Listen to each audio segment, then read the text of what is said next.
Good evening, ladies and gentlemen. Welcome to our weekly conversations.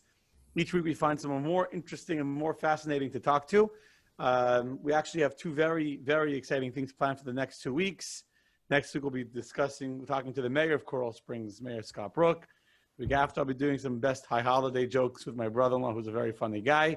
But today we are blessed to have a unique character who has many qualities, many skills. We can bring him back many times. If it does good tonight, we'll bring him back again for other conversations. He has many talents. He's a mohel. He's actually been the mohel of two of my, Baruch Hashem, my healthy, beautiful kids. Thank God. And he is also a sushi chef. He's done sushi demonstrations in our Chabad house, in our shul, a number of times. He also does shatnez checking, which is another conversation. He also... That's a fun one. Okay, he also is a iron, a metal welder, whatever the word is, blacksmith. Bladesmith. Bladesmith. Thank you. He's a bladesmith. Okay, Like sounds like a real Englishman. What else do you do? You're a shochet. We forgot that you're a shochet. I teach once in a while. And then you're a shochet. And finally, you're also a teacher in the school. And I think that you're going to have one of my kids this year. Right? No, you're fourth grade. No, not yet. You're not. He's not. I do know who all my kids' teachers are. Okay, fine. So, without any further ado, now that we've established all of your qualifications, okay, and there are many, as we say on Rosh Hashanah before, when we annul our vows before Rosh Hashanah, we say that there's so many that I can't even go through them. So many qualities. Before we even get to the topic of tonight, which is the Eruv, I want to just first understand who you are. If you could spend 2 minutes giving us your life story, your background, how you ended up here, and then we'll get to the Eruv story. All right, okay, yes. Go for it. Hi, everyone. How are you? So, Avraham Granite. I was born and raised in London, England, that is. And I grew up in a traditional family, not religious. Religious-ish. We had Shabbos meals, and we to an extent, but I would go watch TV with my friends, and we didn't really keep Shabbos. We kept kosher, but we would go out to restaurants and eat without eating meat. Anyway, so when I was 18, my parents always sent us to good schools, Orthodox schools, and when I was 18, my rabbi convinced me to go to yeshiva, which was unbelievable because I had absolutely no intention of doing such a thing. I laughed at him when he first suggested it. Anyway, so I ended up going there for a month, which turned into 2 months, which turned into 6 months, which turned to a year, turned into 2 years, and it was all downhill from there. And I moved to the States. What can I say? Downhill from there, huh? Yeah, downhill from there. I got married in 1998 to my lucky wife, Shana. And Kanai Nahar, we have 10 beautiful children. And we moved to Florida, to Coral Springs in 2008. After stints of teaching and rabbiing in Las Vegas, Nevada, and also in Milwaukee. So now we're here in Florida. Is that enough, or do you need my social security number? How many kids, Rabbi Grandin, how many kids do you have? How many kids? Well, we had 11, but unfortunately we lost one a few years ago, unfortunately. But that's all up to Hashem. That's his business. But yeah, we have 10. In the house, can I? Baruch Hashem. You're very blessed. You should have nachas and gezun from each and every one of them, God willing. Amen, amen. God willing. I just want to say hi to everyone that's watching. A lot of viewers on Facebook already, and those that said hello, Andrea and Amy and Kim, and I see Shana Granite's watching. You got some people watching you. Be careful. You got to behave yourself. Now I'm going to behave. I don't care about anyone else. If my wife's watching, then I got to... Are you starting to sweat? Shana, see, I know. I tell people in my classes, I know that my wife is not watching any of my classes. So I'm saying... Shana, put it on mute. You don't listen. Randy, shalom. Glad you're all watching. Okay, so let's get straight into it. There is something called an Eruv. There's a very famous clip. I didn't have a chance to go look for it and share it tonight. But the famous clip where, I don't remember who the actor's making fun of, like the fights in the community. Some communities have become really torn apart with real politics in the community to allow the Jewish community to put up an Eruv, to not allow it. Now, obviously, the Eruv is very small. You don't even see it. No one even can see the strings. But it's the city becoming Jewish. I'm not getting to the politics tonight. Let's first start. That's boring. That's the fun part. The fun part. let's just get straight. If you could explain to us, before we even get to Coral Springs and before we get to anything, hands-on, explain the concept. What is an Eruv? All right, no problem. So the Torah tells us that we are not allowed to do certain things on Shabbos.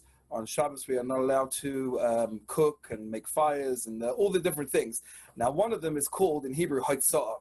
Now, Haitzah means we're not allowed to transfer an item from one type of area to a different type of area. Now, what does that mean? And slow me down if I go fast, because I speak at 120 and with gusts up to 160. So Hurricane Granite coming through. Yeah. So in the Jewish law, we have three main types of area when it comes to Shabbos. You have public property, what's called Reshus Harabim, and that means that it's a place where the public go. It has to be a certain size and a certain amount of pedestrians, and that's considered public property. In public property on Shabbos, I am not allowed to carry something. I'm not allowed to walk approximately 6 feet, 4 cubits, while carrying something. And if I do, then I've broken Shabbos. Also, now we'll get to the other part in a second. Excuse me. On the other hand, on the other side of the spectrum, we have what's called Reshus Hayachid, private property. Now, private property means that it's an area that is surrounded by a boundary or by a fence or something like that, and it is owned by an individual, and in that area I can carry and lift up and do whatever I want. So just to everyone understands, on Shabbos we have this word malacha. Malacha people mistranslate as work. It's not really work. It's an activity that has a certain process and a certain result. So for example, if I'm in Reshus Harabim, in public property, I cannot take a tissue and walk more than 6 feet with it in my pocket or in my hand, whatever it is. If I'm in my house or in my yard that's surrounded by a boundary, I could lift up 500 pounds weights all day long on Shabbos and not break Shabbos. Even if I walk 6 feet, if I walk for 100 feet. So it's very, very important to understand this concept. Melacha does not mean work. It means a certain type of activity that's created. Now, the rabbis understood that there is this other type of area that doesn't fit the category of public property, but also doesn't fit the category of private property. It's like an in-between one. Now, really, according to the Torah, a person can do whatever they want in this area. It's called a Carmelis. But the rabbis, because they love us and because they want us to be careful and because they don't want us to do anything that might even bring us to do something as serious as breaking the Holy Shabbos, they made a decree that in this Carmelis area, which is not public property, but not private property, we're not allowed to carry. Now, one other important point here is that not only you're not allowed to carry within that area, but on Shabbos, I'm not allowed to transfer an item from private property, even one step into public property, or vice versa. And if I do that, if I pick something up, go to the other type of property and put it down, I've desecrated the Shabbos. Now, the Carmelis is a rabbinical thing. So way back when, 2,500 years ago, King Shlomo, the wisest of all men, realized that there were areas in Israel where you had many houses within like an alleyway, or within a courtyard, and they all had a common area that it went into. And King Shlomo, now really, you could transfer from one property to another one, but King Shlomo made a decree to make sure that people don't forget about the sanctity of Shabbos, even though you would be allowed to biblically to transfer from one house to the other if it's within that one boundary, within that one area, even though it's owned by multiple entities. So King Shlomo said we have to do this process called an Eruv. Now, Eruv literally means to bring together. Like the famous phrase, Kol Yisrael Arevim Zel Hazeh. Every Jew is responsible and we are unified together. It brings us together.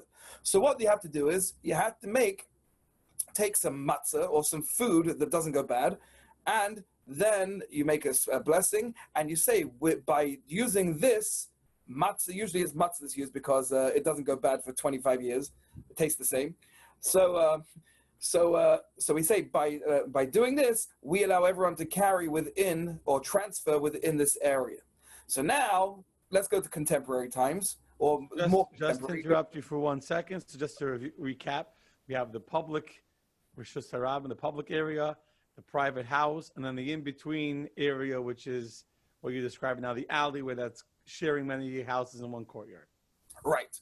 Okay. So now let's come to more modern times. I think it's about 200, 300 years ago, but maybe even longer, the question came up of, since many of our cities do not follow the criteria of Rishus Harabim, this public property, they are all considered a carmelist. Coral Springs is considered this in-between situation. So why not make a boundary around it and make it like this big alleyway? And if you do that, then theoretically, everyone within this boundary can carry. And that's the basis behind every modern Eruv you see in a city. Now, with the advent about 100 years ago of telegraph, what in the old days are called telegraph wires, as you can see behind Rabbi Yankee over there, all those wires. Nowadays, we have communication wires, we have the electrical wires. It became quite easy or easier to make this boundary based on what we're going to be talking about soon, which is the actual, nitty-gritty of how we make an Eruv. But if we have a boundary, and a boundary theoretically could just be a string that is attached to poles, and we do the Eruv procedure, then we, go ahead. Finish.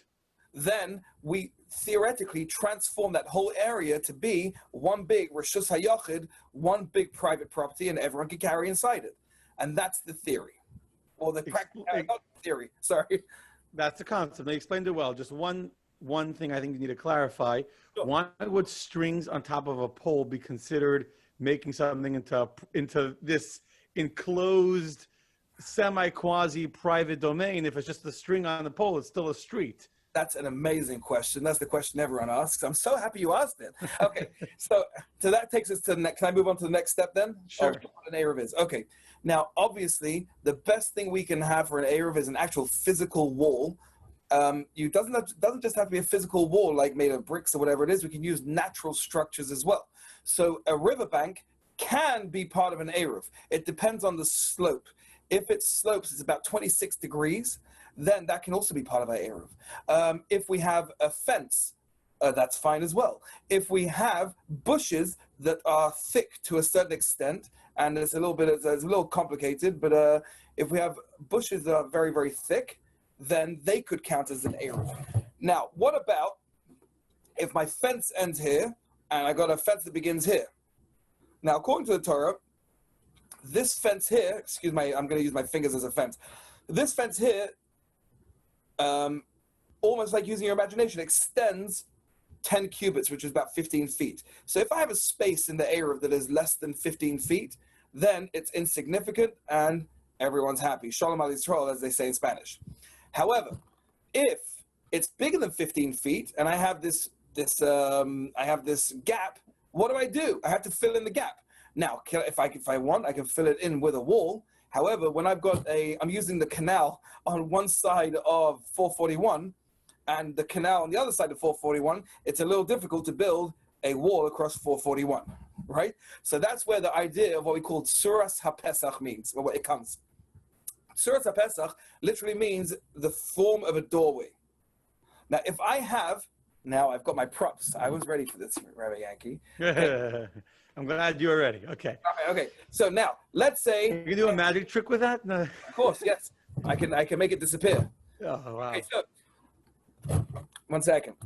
So now, if I got a pole on one side, a pole on the other side, so you can see I have. Let me just make this a bit shorter. All right, whatever. Go, yeah. Okay. If I have a pole on one side, pole on the other side, and I have something that goes across the top of those poles between them, that's called the Tzuras HaPesach. And according to the Torah, this is considered an appropriate fill-in for any gaps that I have. Now, there's actually just to translate into English, Tzuras HaPesach means it has the shape of a doorway. Right, yeah, I said that before. Yeah. You're not listening, Rabbi Yankee. Come on, wake up. All right, okay. Now, if you can see can you see the string here? Yes. Okay, yes. Good. So this is this is actually poles that I actually used in an Eruv I took down because it had to be replaced. And this is exactly what we do. What we do is we have these caps and I got the screw on top there and I tie the string to it. And since the string is on top of the pole there, therefore this is considered an appropriate Tzuras HaPesach. Now, also what I could do as well, and this is where it gets even more exciting, is let me just pull out, I have a picture over here. Hang on a second. Now, let's say I got this wire over here that, one second, let me share my screen. Oh, Yankee, you got to let me share the screen. Oh, tell me. Okay, now, if I've got wires, electrical wires, going across the road, that's not good enough yet, because the wire has to go over the top of the electrical pole. So if you imagine now that this is the electrical pole, and I got a wire which they normally come off the side of the pole, as opposed to now often they go on top. That's great. We love those. They're our favorites. But if they come out of the side, then that's not considered to be a Tzuras HaPesach, this form of a doorway. So what do we do then? Okay, can I share now? Yes, I made you a co-host, yes. Thank you very much. All right, let me just find the... I should have said before, while you're finding your screen, Rabbi Granite has pictures for us. He has videos for us. Yeah, this have a whole... Fabrengen. Okay, now, let me share my screen. Where are we? All right. Okay, there we are. Okay, can everyone see what I'm looking at? Yes. Well, I see it anyway. Yeah, can everyone else see? I hope so. All right, okay. They can't talk, yes. I'll talk for everyone. Right, That's a very nice car. Thank you. That's not mine. I wish it were. Okay. So this is not the Coral Springs Eruv. This is actually a picture from another Eruv I worked on. Now, if you look here, close up, this piece of wood is actually directly under a wire that's being used for the Eruv that's higher than this picture, unfortunately. Okay. But in halacha, we have to play a little bit of mental gymnastics, and that's fine because it keeps us on our toes. The Torah says that if I have something that is 10 handbreadths tall, which is, depending on who you ask, because we're Jewish, we have to argue about this, between 32 or 40 inches, then we make an imaginary line that it extends all the way up as high as we want. So if this thing here, now we call it a lechi. A lechi, if this lechi is down here, and it's 36 inches, 40 inches high, and it's directly underneath the wire that I want to use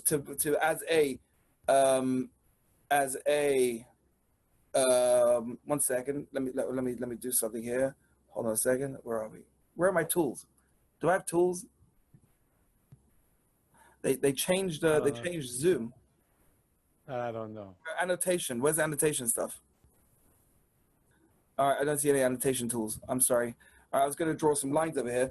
That could be a bit of a problem because I wanted to do some drawing. All right, okay. So, however, if I know that this lechi is directly under the wire, then it counts as a doorpost for the wire. So, in such a case where let's say I've got a wire that is sticking out here, this lechi would be good and can be considered a doorpost. And so that's where the strings, and everyone gets all excited about the strings, right? That's where it comes in. Now, I could use anything as a lechi. For example, where is it? If you look here, this is that same Eruv, that's actually a different Eruv now. If you see this piece of plastic fencing that's attached to the fence here, this is actually directly under a wire, and that's also considered a lechi. And we have all these different mechanisms that we can use in order to ensure that there is a boundary that is surrounding the entire area that the Eruv is going into. Awesome. Okay. That's great. That's great. So basically, just to recap, so by making this virtual wall, which includes these doorways around the entire city. Can I stop you for a second? Sure. This is not a virtual wall. It is a real thing. It is real. It's a real thing. It is a boundary. Now, people who go along and say, "Oh, it's considered a virtual boundary," that's simply. I'm sorry to say this to you. You're correct. You're a very valid correction. You are correct in what you said. Okay, so go on. Okay, so this is the concept. We understand the concept. We're creating walls around the city. Some are using natural parts of the city, walls of the city. It could be canals like the Southgate Canal, and some are doorways. We got it. Correct? Correct. That is correct. Okay. You're doing well so far. I'm doing well. So now, very, very briefly, just so we can understand the beauty of the Coral Springs area. So that's why I'm asking the question. Right. So like every other area of Jewish law, the rabbis, of course, have different opinions. Well, how much natural wall you need to have, how much of the Eruv could be doorways. There's different opinions on how much has to be a wall versus a doorway, correct? You want to just briefly enlighten us and then tell us about Coral Springs. Perfect. A great question. Okay, so Maimonides, the great Rambam, who I know Rabbi Janowski spoke to you guys about a few weeks ago. See, let me turn my phone off. Hang on a second. Someone calling me about an Eruv right now. Okay, so the Rambam says that you could make an Eruv completely out of string. If you want to make it just out of string, gesundheit, fantastic. However, if you do that, then you have to have a pole every 10 cubits or less. Don't interrupt. Thank you very much. One of the 10 just walked in. If you want to come in, you go to okay? Talk to mommy if you need something. Say hi to everyone. Okay, he just Shmuel said hi. Okay, so close the door, please. Thank you. So you have to have a pole every 10 cubits, every 15 feet. That's a lot of poles if you've got a big Eruv.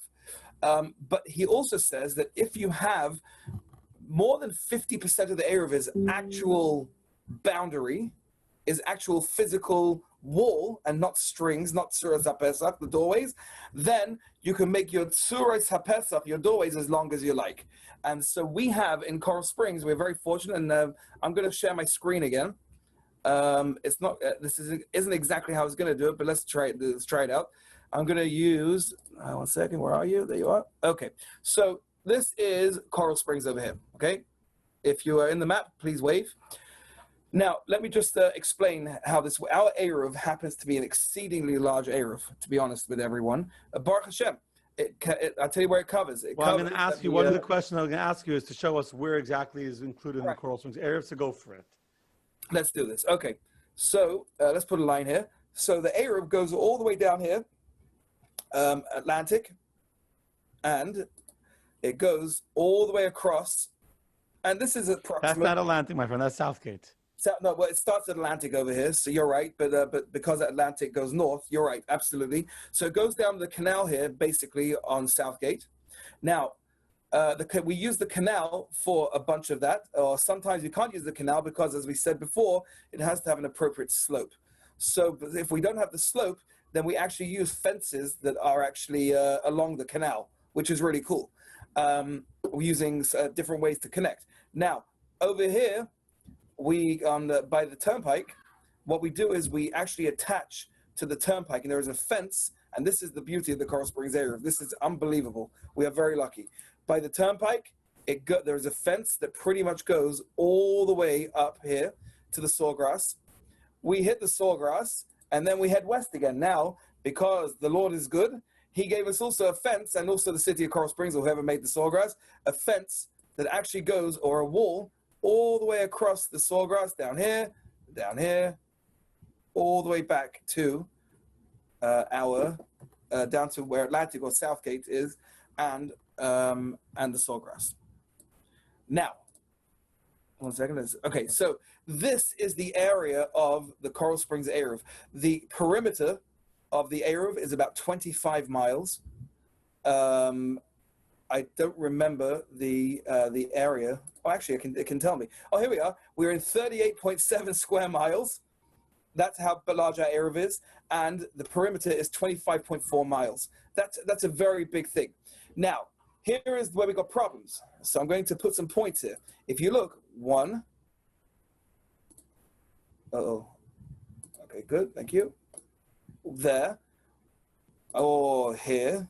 What you're showing is where university opens up the wall around the sawgrass. Exactly. And 41 opens the fence, the wall of the sawgrass. Right, exactly. There's no fence across the sawgrass. That fence ends wherever you have a road going in or out. So you have 441. We have. We have university 441.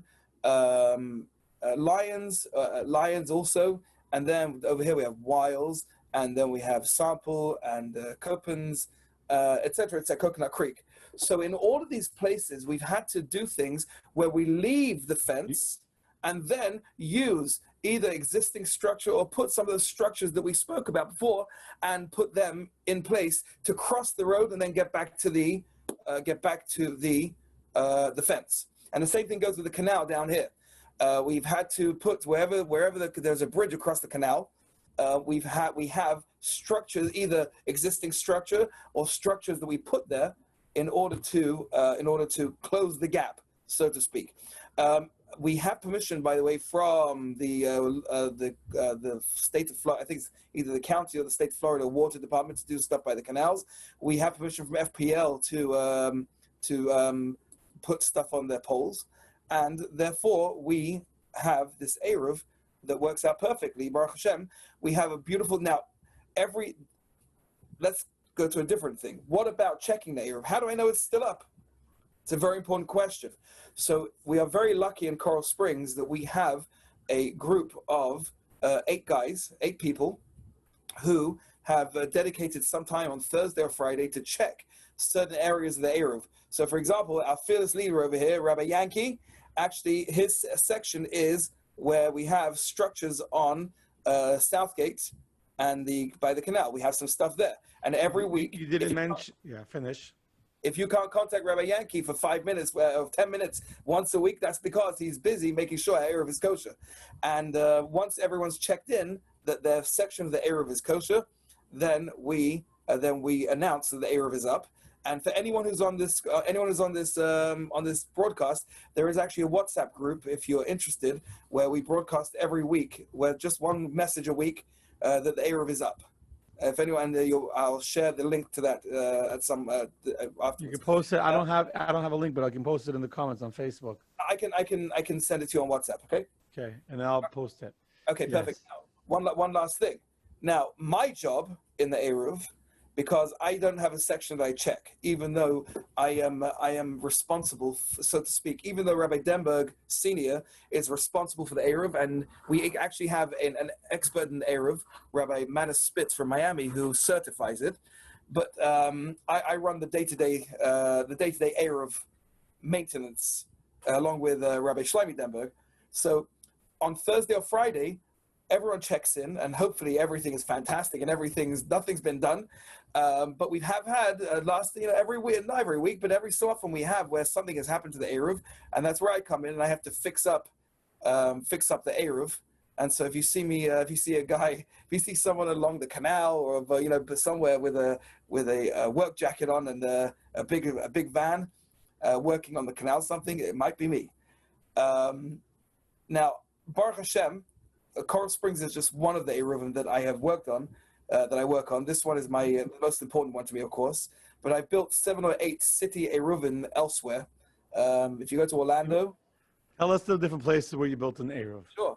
So in Orlando, you can stop the screen share. Okay. Unless you go back on. Wait, but does anyone have any questions about what we got on here? Maybe it's a good time now to take a few questions. What do you think? Yes. If anyone has any questions, they can comment on Facebook. Okay. So first of all, you got a question on Facebook. Yeah. Are you putting up fish? Are you putting up wire or string rubber granite? And I usually use 50-pound fishing line. So it's strong enough. It's strong enough that it can stay for several years, but not too strong that if there's going to break anything that hits it, it will break first. Right. Okay. So next question for you. So I wanted to ask what I asked, but the one spot you didn't mention is, and you should explain, where I actually check is right in the very corner. I can't go onto your screen. Yeah, let me help you out.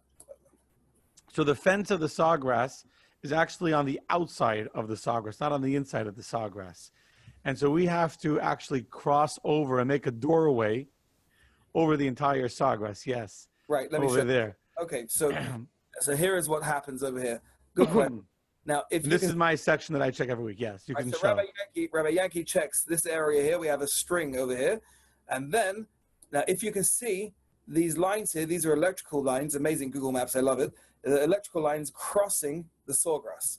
So what we have is, we actually have under, I believe it's this wire here. I think it's this wire. It's either this one or this one. We have one of those lechis, those pieces of fence. Which one was it? This. On the fence. Now, how do I know that it's under the wire? I didn't tell you that. Oh, I can't believe you didn't ask me. So I have a plumbing laser that tells me where exactly 90 degrees what's above, and if I hit the laser, if the laser hits the wire, and that can be a little difficult sometimes, but that's why we get paid the big bucks. Just kidding. Everyone on the Coral Springs area is volunteer, by the way. So if everyone knows, no one gets paid. Myself, even though I'm out for hours fixing, I don't get paid. It's my service to Coral Springs. But I get paid every other Eruv I do, though. Don't worry, right? But so this has to be done at night, and we have to actually laser plumb the wire. But yeah, that's how we get across. So it goes across the road on this wire, and then it hits the fence over here. And I'll just give you one example, by the way, of what we were talking about. Now, you probably I can't zoom in anymore, but this fence here actually has a nice space right there, and it's larger than 15 feet. So if you're driving along the Sawgrass and you look on the west side, you will see two 20-foot poles sticking out of the fence, and if you look carefully, you'll see a string between them. That's just one of the places we do this. My personal favorite, by the way, was if we move all the way to exactly the opposite corner. Where are we? Let me find. Here we are. We need to get across the Sawgrass right around here, okay, to go to the turnpike fence. But we're on the north side here. I have actually run a string across the Sawgrass. I did it at 3 o'clock in the morning, and it's 20 feet high. It's much higher than any vehicle, the highest vehicles that go on any of the public roads. So therefore, it does not pose a threat to any vehicles. But that's just a couple of examples of where we have some stuff. Fascinating. Okay, yes. Any other Does anyone else have any questions? We will maybe see some videos. I took a video today as well. When I checked my section, oh, nice. I'm waiting for it to upload. I thought it was uploaded to my computer from my phone, but it's not yet. So I'm uploading it again.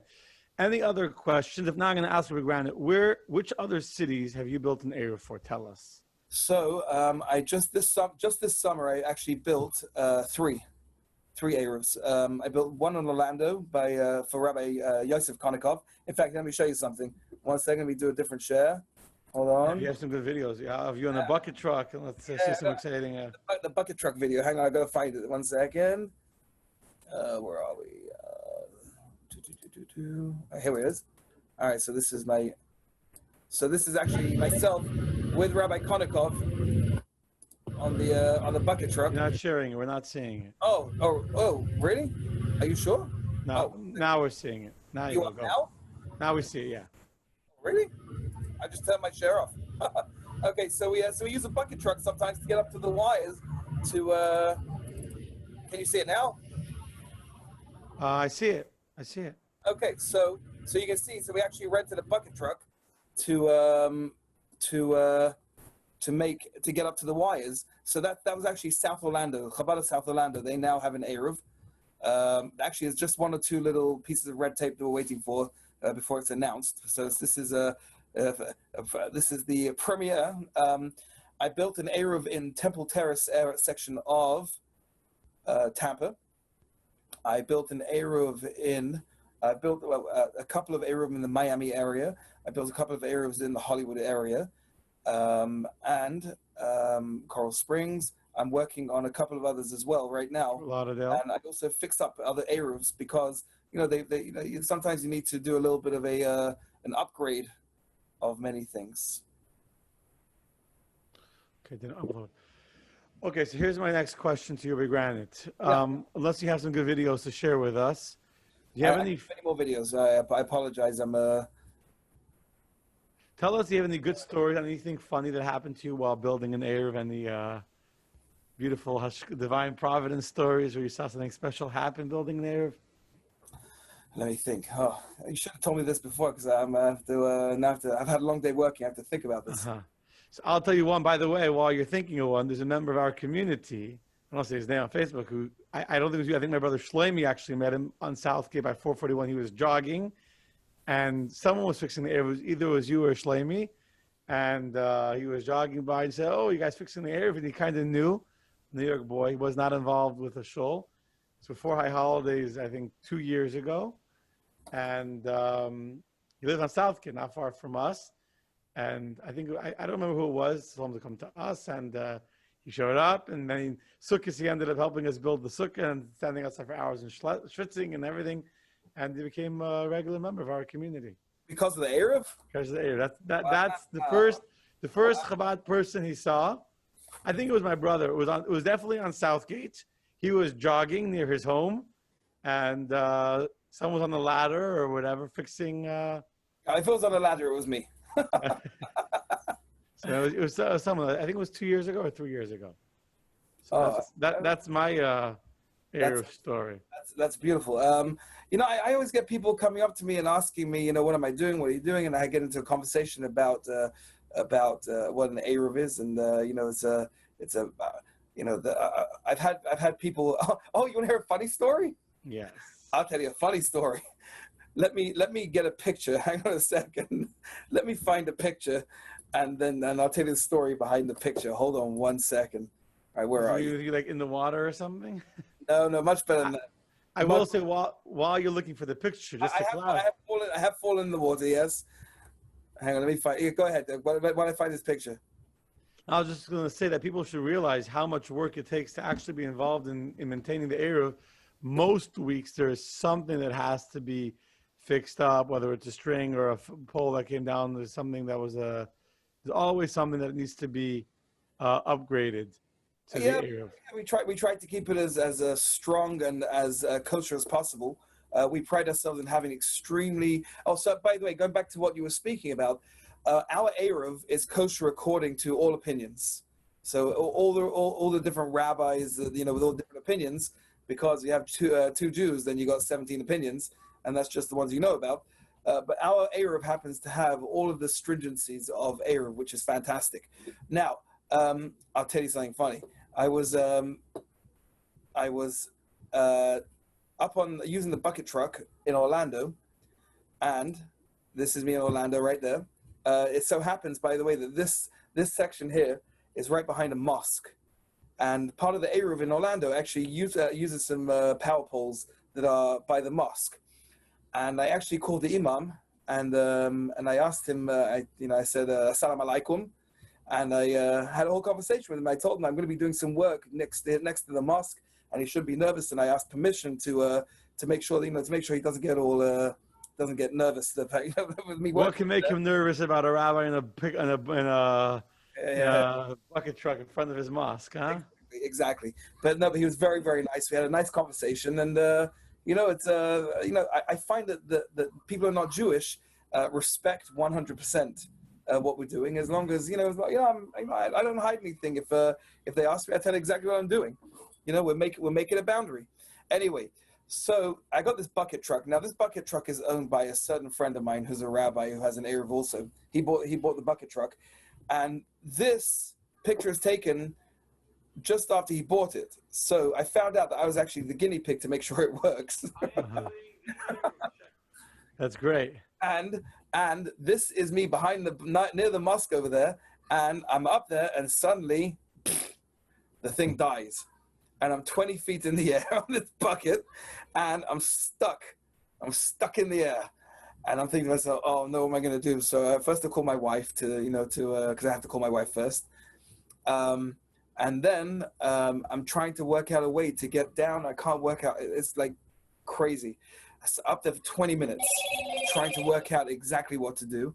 In the end, there was a van of gardeners happened to come down from this side here, and they drove down, and I'm standing there. I'm stuck there in the air. Help! And I'm screaming, help, help! And they get out, and I was right next to a pole. So Baruch Hashem, I got them to take out my ladder, and they got the ladder out, and we thank God got down. Wow. So, that's part of the fun. But yeah, That's great. Proud of you. Okay, so I'm going to share my video. I'm going to go now. If you take off your screen sharing, so I think people don't realize how easy it is it's so hard to see the Eruv. The Eruv is really very, very. Well, we tried to make it inconspicuous because, for example, and I'll tell you one thing I learned from doing Eruv as well, a Jewish idea. The more conspicuous the Eruv is, especially in a town like Coral Springs, in Miami, for example, where I worked on the Eruv there, they actually have signs on the poles says this is where the Eruv ends. Do not go past here, and it's something that is a known thing. But in Coral Springs, where it's not so much, we want to make it as inconspicuous as possible, so we don't get in people's faces. People always start complaining about church and state. According to American law, according to constitutional law, it's not a problem at all. Excuse me. But not everyone in the public necessarily sees it that way. So we actually had down up there by Atlantic and the Turnpike, which is where Rabbi Shaya checks. We have a string over there, and unfortunately, someone cut that string 1 week, 2 weeks, 3 weeks. Once it goes down to 2 or 3 times, we know that it's a real big problem. We fixed it, but we assume it's going to go down again. So what I did was I made it higher. And it got cut again. And then I put up to 20 feet, and then since then it hasn't been touched. No one touches it. So the lesson I learned is serving God, because the Baal Shem Tov says that in everything that we do, everything we experience, we have to see a lesson is serving God. That the higher you go, the less interference there is. The higher, as in Yiddish, you say, go hechaf and welt. You have to live a supernatural life within the world, but live in a supernatural way, and go higher than the world. And the higher you go, the better it is, for the forces of negativity to get in there. So that's a very beautiful message. That was fantastic. It's important to always find a lesson to learn from everything we do. I like that message. Thank you. Every week, all the volunteers go to check their section of the Eruv to make sure it's good. Even though most weeks, let's say, at least in my section, we very rarely have an issue. But you never, thank God, without giving any evil eye. You never know, and something can always happen. So every single week, we got to go and check every component of the Eruv, which is not 100% like natural. Let's say a wall that is not going down, etc. Even that, things have changed. Fences have gone down that were there. You have to always keep an eye out. The pole last week that was where the wire went above the pole, and then the FPL decided to change it. So we found out about it last week. And by the way, I want to tell you, your section this week, everyone, Rabbi Yankee's being a little humble right now. Actually, there is an issue on his section right now that we're going to fix, and that is that the bridge where we have something got painted. When they painted it, they took down some of our stuff. That's fine. We're going to put it back up, and then. So that bridge I've checked for probably 5 months, 6 months without ever single once having an issue, and every single week I have to get out of my car to go check on the side of the bridge. It's a pain in the neck, but you check it, even though for weeks and weeks and weeks it's good, because you never know which one week someone might come inside to paint to get rid of the spray paint that was there from probably before you put it up, whoever spray painted on the side of the bridge. So the other part of my section that I check, I'll share right now, I'll screen by the sawgrass.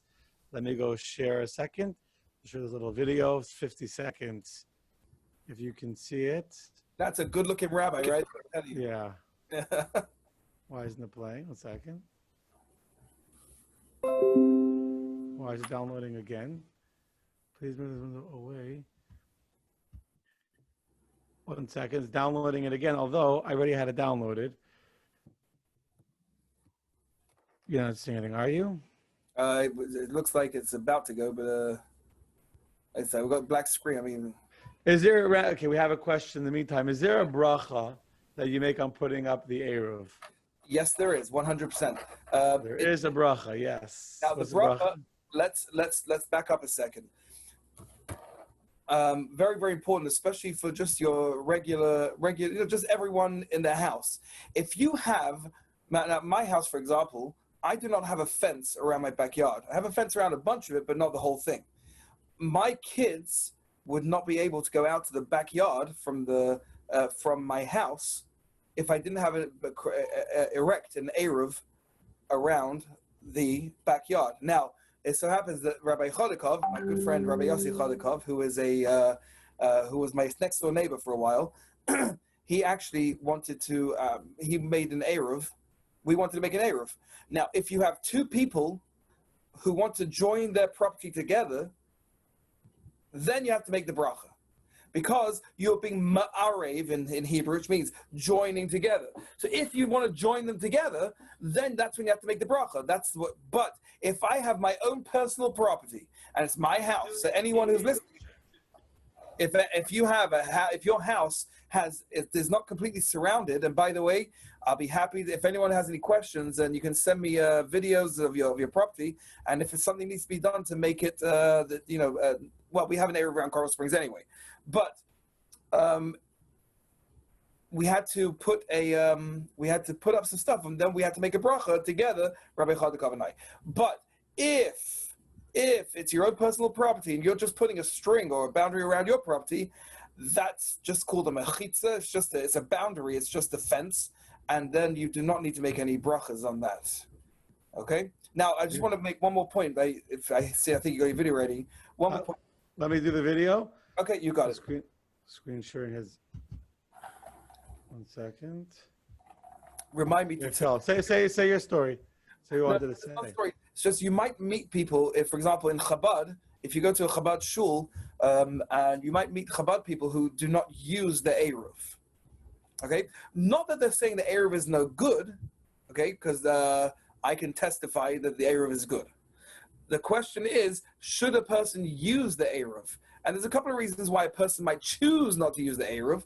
And that is number one, because if a person gets so used to carrying on Shabbos outside because they have an Eruv in their town, and then if you go somewhere else where you don't have an Eruv, you might get confused. It happened to me when I was living in Vegas. We were, as I said, we were in Vegas for 7 years, and we had an old friend stay with us for Shabbos, and one of my wife's friends, she stayed over, and we didn't have an Eruv in Vegas, and she starts walking out carrying her siddur. And I said, you can't, we don't have an Eruv here, you can't carry. She said, oh, she didn't even think that you can't carry outside on Shabbos. So that's why a person might be careful not to use an Eruv.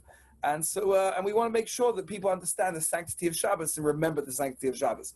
But that does not mean that someone uses the Eruv, they're doing anything wrong. That's 100% kosher according to Jewish law, unequivocally.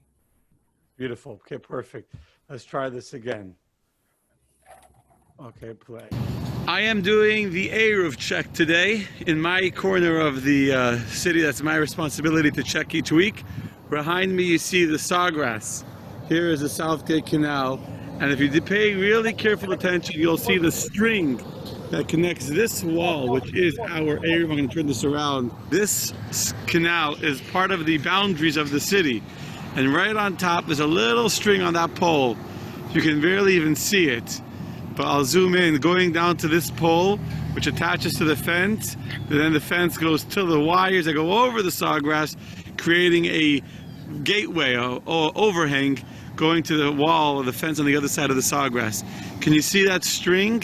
It's hard to see it. Here is our little cheat, a little hanging piece of tape that tells us that the string is up and intact. Okay. I just want to show everyone something very interesting there. Can you just put the video on? When I go like this, just pause it, okay? Well, I can't see I'm doing the video. Let me go back, try it again. Tell us what you want to show us. We'll just close it. There's a very interesting thing that happened just over there about the slope of the canal. Wait, you're not sharing it. You're not sharing it. The city, that's my responsibility to check each week. Behind me, you can barely even see it. But I'll zoom in, going down to this pole, which attaches to the fence, and then the fence goes to the wires that go over the sawgrass, creating a gateway or overhang going to the wall of the fence. More? And that froze. Yeah, but just behind you. But behind, the sawgrass. Can you see that string? Wait. Keep going. Keep going. See it? Here is our little cheat. A little hanging piece of tape that tells us the string is up and intact. It goes to the wires that go over the side. Go back a bit. Further back? Yeah. So I can see the canal. So we can see the canal. Down, so we can see down there. There was a little, maybe back a little bit. Oh, no. Forget it. Oh, no. Don't worry about it. All right. So it's interesting. If you look over there, and you know, Yaki, stop your share. I'll put my share on. Yeah. So I guess I can. Where is it? Hey, let me put my map back up here. So now it's very interesting. There, that's exactly where you were. Okay. So by the way, Google Maps is the best tool that you can imagine. All right. Okay. So the Tzuras HaPesach, that string goes from here to there, right? Yes. You might ask yourself, why doesn't it go from here, from the edge of the canal? All right, it's a very important thing. Why did we do it from here and not from the edge of the canal to there? And the answer is that the slope from here to the end of the canal is actually no good. It evens out, and it is not steep enough to be considered a mechitza, and that's why the pole was further away from the end than all the way at the end. Just wanted to point that out. It's very interesting. That's beautiful. Okay, thank you, Rabbi Grande. That was a very quick hour. I must tell you, I'm looking at the clock now. It's like, wow. Oh my God. 8:56. We went, time flies when you're having fun. You want to continue, no? We could continue. Sure, if anyone has any other questions on the Eruv, we got some good ones from Randy about the bracha. Feel free to ask. We're going to post a link that you can stay updated if the Eruv is down, although it's almost always up. Thanks to Rabbi Grande, sometimes going minutes before Shabbos, going to make sure the Eruv is up. I remember one week there was a bar mitzvah in the big shul. Oh. And, you guys, I think my brother Shai went, I think, like literally to the second of Shabbos. Yeah. For that bar mitzvah, So yes. I'll tell you what happened there. Very interesting. The fence along the sawgrass is being replaced. They replaced it about a couple of months ago, and we had a big bar mitzvah in shul. And if Abraham Granite's if there is a bar mitzvah where people are relying on the Eruv, it's very important to us that we have the ability to have it up. And so yes, there were 4 of us that worked, and my van got stuck in the mud just before Shabbos. But by the way, I've had to have my van pulled out from mud about 4 times by tow trucks so far. So how does this rabbi always gets? He must be such a bad driver. Always off the road in the dirt, in the mud somewhere. Yes. Anyway, it was very, very interesting. I think this was very informative for many people that are aware of the existence of an Eruv, but didn't until tonight really understand exactly what that was. I'm glad that everyone enjoyed it. Yankee, Thank you, first of all. 1 second. I just shared with you the Eruv WhatsApp status. If you want to put it in the chat. So I'm going to share right now. I'm going to copy post I'll copy post the link, and I'm going to post it right now into the Facebook feed. And the link to join the WhatsApp group is there. Rabbi Grandin, first of all, thank you for all your tireless dedication to fixing everything that has to be fixed and always upgrading and maintaining the quality of the Eruv, going around and making sure it's up to par. We have a big rabbi comes to certify it like once a year, but you keep it going on a regular basis. And thank you for tonight. It was truly enjoyable.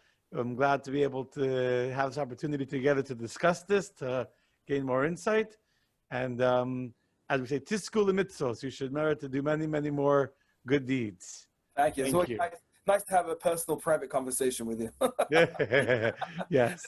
Thank you very much, everyone. Thank you very much. And if you have any questions, Rabbi Yankee has my number. I'm happy to take any questions, or if you have any concerns. Don't worry, I'm used to complaints because I teach middle school. Yeah, gotcha. Thank you. Thank you.